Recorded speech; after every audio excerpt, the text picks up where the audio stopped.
El régimen de Kiev emprendió un ataque masivo contra la península rusa de Crimea. La agresión fue perpetrada con misiles de crucero y lanchas no tripuladas en la ciudad de Sebastopol, dejando al menos 24 personas heridas. Todas las víctimas reciben asistencia médica. Se precisa que 4 de los lesionados se encuentran en estado grave. Se reporta que el objetivo de la hostilidad era una planta de reparación naval y de la flota del Mar Negro. Sin embargo, las autoridades locales informan que varios edificios residenciales resultaron dañados. Además, 2 embarcaciones en reparación fueron afectadas. Se logró prevenir una tragedia mayor, ya que los sistemas de defensa aérea derivaron 7 de los 10 proyectiles y un barco patrullero destruyó todas las lanchas no tripuladas. Según los medios de comunicación, la aviación de las Fuerzas Armadas de Ucrania solo puede llevar a cabo este tipo de ataques utilizando misiles occidentales de largo alcance, suministrado por países de la OTAN. Con un caluroso saludo arrancaron las negociaciones entre Vladimir Putin en su homólogo de Corea del Norte, Kim Jong-un. La cita tuvo lugar en el cosmódromo en el lejano oriente ruso, donde el líder norcoreano pudo apreciar los logros de la industria aeroespacial del país eslavo. Precisamente la cooperación en este ámbito, así como también en la militar, fueron algunos de los temas tratados. No se trata de unas reuniones que han dado mucho de qué hablar. Muchos medios de comunicación han sacado sus titulares, pues intentando descifrar qué fue lo que pasó precisamente en ese encuentro. En esas reuniones, aquí vemos el tren blindado de Kim Jong-un. Ya es algo simbólico, viaja al exterior solo. Así es la segunda vez que visita a Rusia. Igual antes fue en este tren, llegó para reunirse con Vladimir. Aquí vemos ese saludo tan amistoso. Hubo varias reuniones, tanto la cara como también en formato amplio. Curioso destacar que vemos en las fotos, en ese formato amplio, la presencia del ministro de Defensa de Rusia, Sergei. Según obviamente muchos se preguntaban si habían tratado el tema militar, porque llegó. Además, antes había visitado Corea del Norte. Entonces se pronunció. Él es el portavoz de la presidencia rusa. Precisamente dijo que hay muchos campos de interacción y hay áreas sensibles, incluida la militar. Yo te propongo escuchar cómo saludaba y qué decía Vladimir Putin a su homólogo norcoreano. Veamos. Nos esforzamos para fortalecer los lazos de camaradería y buena vecindad, actuando en nombre de la paz, la estabilidad y la prosperidad de nuestra región en común.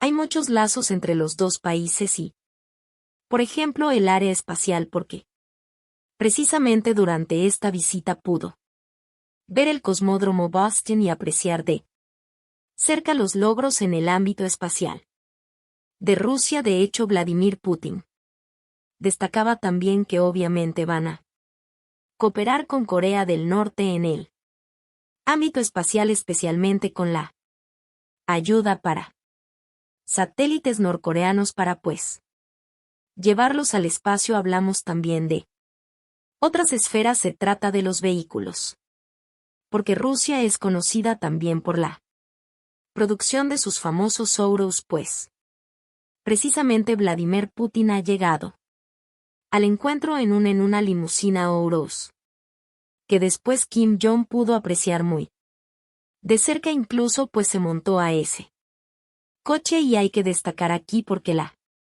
delegación de Corea del Norte siempre muestra mucha preocupación, que es lo que toca el líder norcoreano donde se sienta. Así que lo han dejado sentarse aquí mismo en este coche.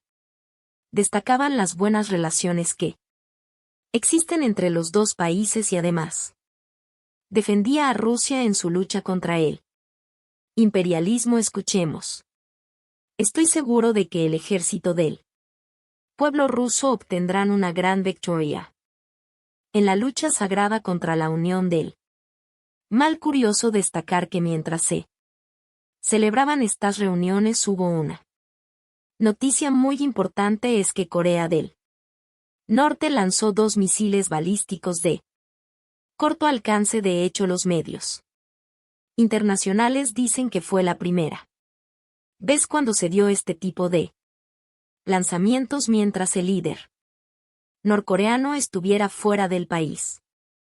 También hubo mucha especulación, muchas preguntas respecto a qué es lo que exactamente está pasando, y obviamente vamos a ver más adelante la mejoría de las relaciones entre Corea del Norte y Rusia. Y no es novedad que en Estados Unidos la industria de armas se lucra con el conflicto ucraniano. Las agresiones del régimen de Kiev no dejan de aportar millones de dólares a las empresas del país norteamericano. Según los medios de comunicación, son más de 14.000 las compañías registradas en suelo estadounidense que hacen negocios con fines militares. El conflicto en Ucrania está suponiendo un flujo de miles de millones de dólares para el mercado de armas privado estadounidense, con problemas de supervisión beneficiando a compañías opacas y enriqueciendo a personas de dudosa reputación. Es lo que se desprende de diversas investigaciones periodísticas, una de ellas del New York Times, que ha expuesto como un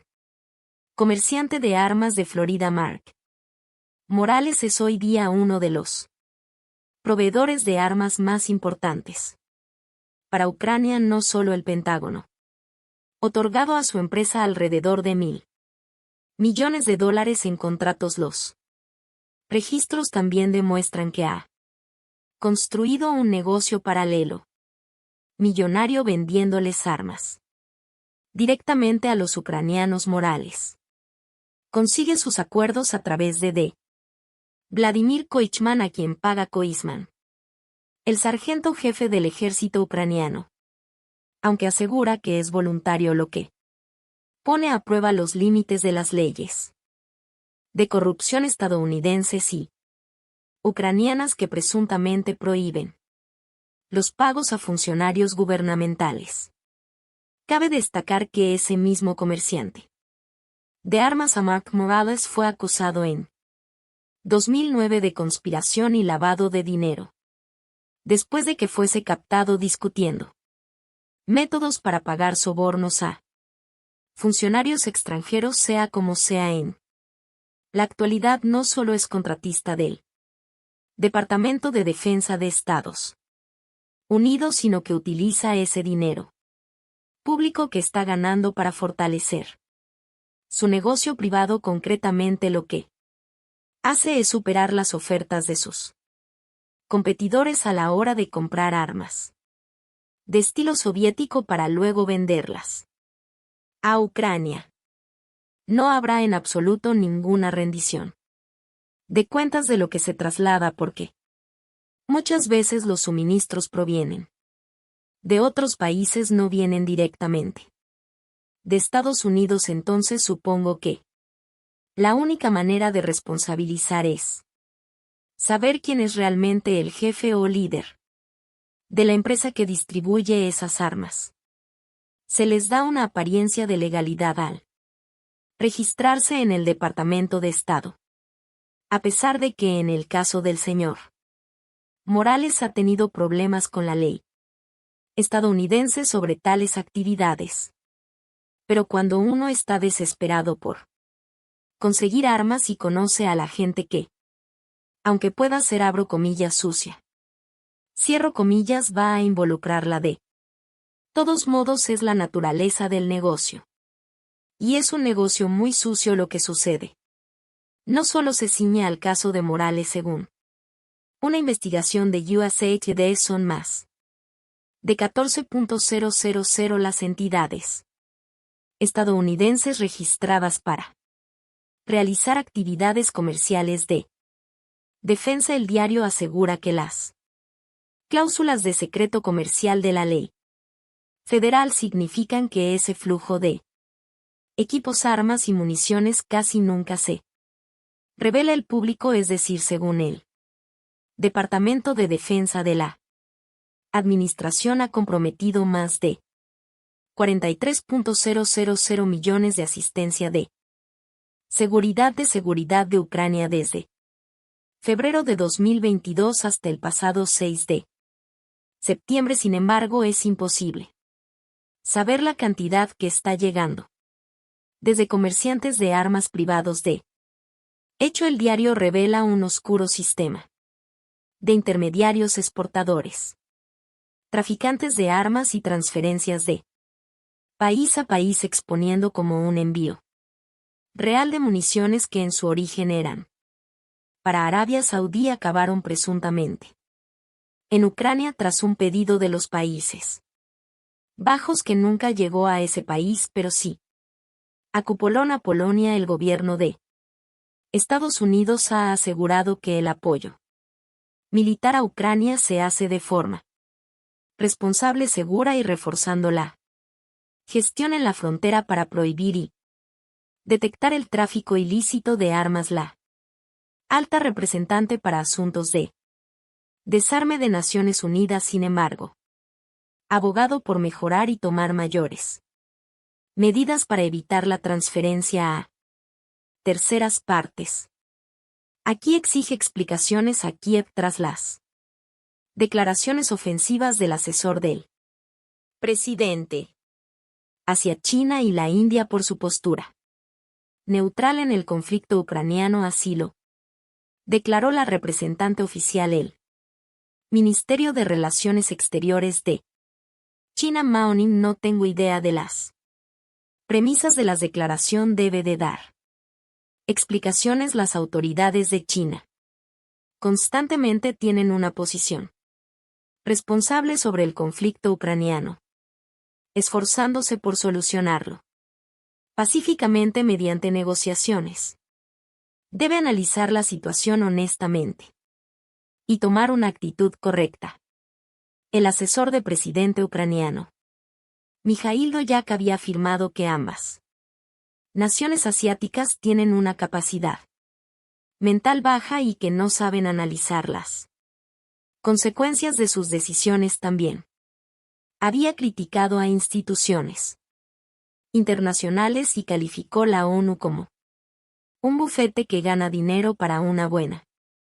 Consideró al Organismo Internacional de Energía Atómica, Amnistía Internacional y de la Cruz Roja como entidades ficticias. Según Podolyak, todas ellas saturan la conciencia con sus evaluaciones basura. Así lo dijo. El régimen de Kiev es conocido por sus polémicos anuncios a los más altos niveles. Cabe recordar que durante una cumbre de la OTAN los líderes tuvieron que pedirle discurso.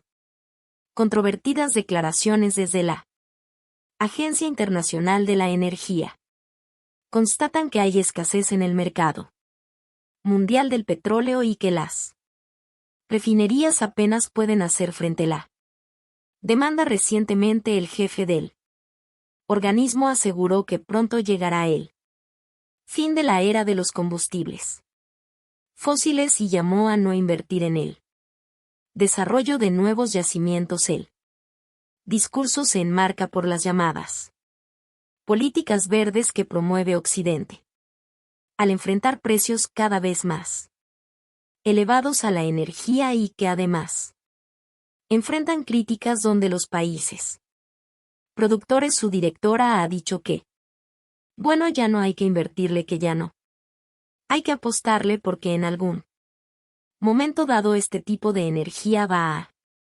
desaparecer. Pero realmente, ¿qué es lo que hay de fondo? Muchas aseguran que quizá es la voz de Occidente la que habla a través de él, diciendo todo esto para inclinarse hacia las energías verdes. pero que las mismas energías verdes que hasta el momento pues no han podido cumplir, pero vamos a ver los números de que hablamos y sobre todo estas declaraciones. Bueno, él dijo: la demanda por los combustibles fósiles empezará a caer en los próximos años y por eso no hay que soltar más dinero, no hay que invertirle. Sin embargo, obviamente desde la OPEP critican esto porque esas declaraciones no son nada más aventarlas.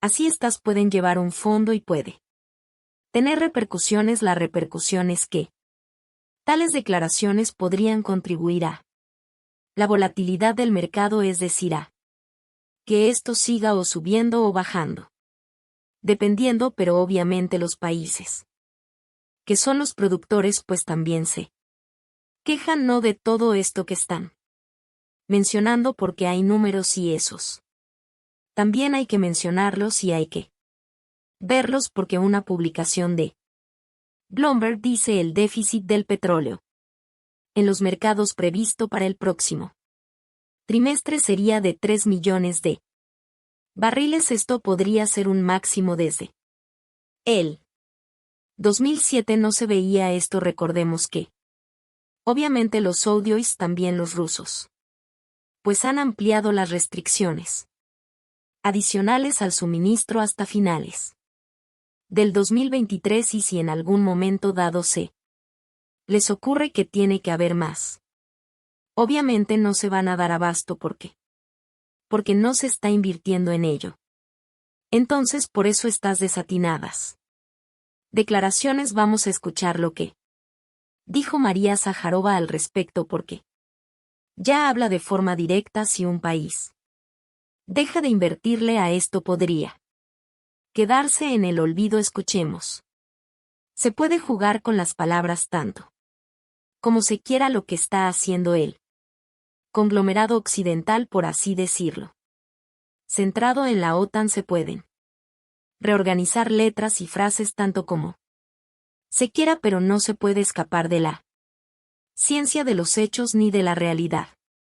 Quedarse sin fuentes de energía es simplemente anular su propio desarrollo, determinado por ellos mismos durante las próximas décadas. Y hay un tema que preocupa: muchos países han acusado Estados Unidos de apropiarse de sus recursos, propiamente del petróleo. No, sí, ya que estamos hablando de este tema. Ha sucedido a lo largo de la historia en diferentes países, y por decir aquí, los sirios hasta le pidieron a la ONU pues obviamente que intercediera, que hablara en este tema. Dice: Estados Unidos debe de por el saqueo de petróleo, no solo petróleo sino también minerales, 115.200 millones de dólares entre el 2011 al 2023 que se pudo haber hecho con esa cantidad, que ahora está obviamente en manos de otros. Y estamos hablando de Estados Unidos, no solo ellos sino los iraníes también. Dicen: el gobierno confiscó casi 1 millón de barriles de petróleo crudo iraní. Venían en un barco, iban a China y ellos decidieron que no podía suceder así y que tenían que quedarse con él. Y si nos vamos más atrás a la historia, pues obviamente tenemos Venezuela, que es un claro ejemplo de ello. Su presidente Nicolás Maduro ha dicho: sigo fue secuestrado por el gobierno de Donald Trump. Estados Unidos no respeta leyes, no tiene derechos de propiedad de ellos. Simplemente cuando quieren apropiarse, busca la manera y lo han hecho, y la realidad es que aunque se hable de que esto podría cambiar, de que obviamente en algún momento sería muy bueno que los países tuvieran estas energías verdes, la realidad es que seguimos todos de la mano de los derivados del petróleo y del petróleo. Así, informe de la Agencia Internacional de la Energía no tiene fundamentos y apunta que recientemente Estados Unidos ha invertido más en nuevas tecnologías, el fracking, Estos pronósticos no solamente no tienen ningún fundamento, sino que están equivocados. La demanda mundial de petróleo no ha dejado de crecer. Estados Unidos no deja de haber invertido en los últimos años, especialmente en exploración y producción a través de la nueva técnica del fracking, tanto gas natural como petróleo. Un país que dice que hay que ir a una transición de las renovables, pero ellos no dejan de invertir ingentes cantidades de dinero en nuevas tecnologías. A la Agencia Internacional de la Energía es una creación de los países consumidores en el año 1974 como respuesta a la primera crisis del petróleo del 73 y teóricamente debe defender los intereses de los países consumidores de energía. Lo que está claro es que este fundamentalismo energético lo único que está generando es problemas en la actualidad al modelo energético de los países. En Argentina, primeros reportes a distintas entidades señalan un preocupante aumento de la tasa de inflación para agosto, que habría superado el 10%. Esto provoca cada vez más que haya iniciativas para paliar los altos costos de los productos alimenticios. En ese contexto surgió el mercado morón, que ofrece precios competitivos entre los que destacan a la ansiada carne argentina. Desorientado y aturdido, así podría calificarse al consumidor argentino luego de la suba de precios del mes de agosto. En este escenario desfavorable, los mercados de abasto se presentan como una variante para conseguir mejores ofertas en un predio público ubicado a 25 minutos del centro porteño. La carnicería es la estrella y Alberto Samid, un encargado experimentado en la materia, resalta que vender directo de fábrica permite tener valores destacados. Mire acá el que tienen que dar un paso adelante en nuestro país. Mi forma de ver.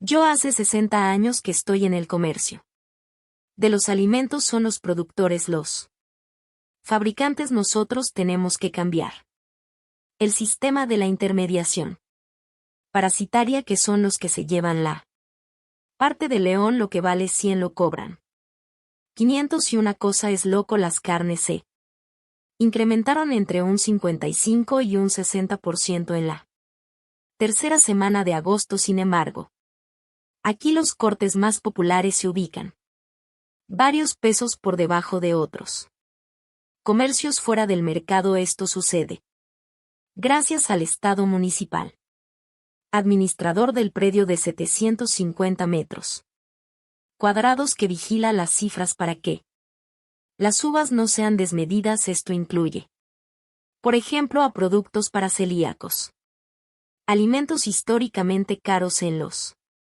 negocios del país. La oferta a disposición ya al consumidor es más sana en momentos en los que la canasta de productos saludables está un 60% más cara que la canasta básica. Por caso, los proveedores de las frutas y las verduras responden a la Unión de Trabajadores de la Tierra, entidad que lucha por una alimentación soberana y sin agrotóxicos. Además, los 13 locales adicionan los descuentos asociados a entidades bancarias estatales. Estos beneficios reducen el valor de los productos hasta en un 40% y los usuarios, que cuidan el bolsillo, saben de qué se trata. Los emprendedores en este lugar cuentan con una regulación estatal de los alquileres que los aleja de las reglas usureras del mercado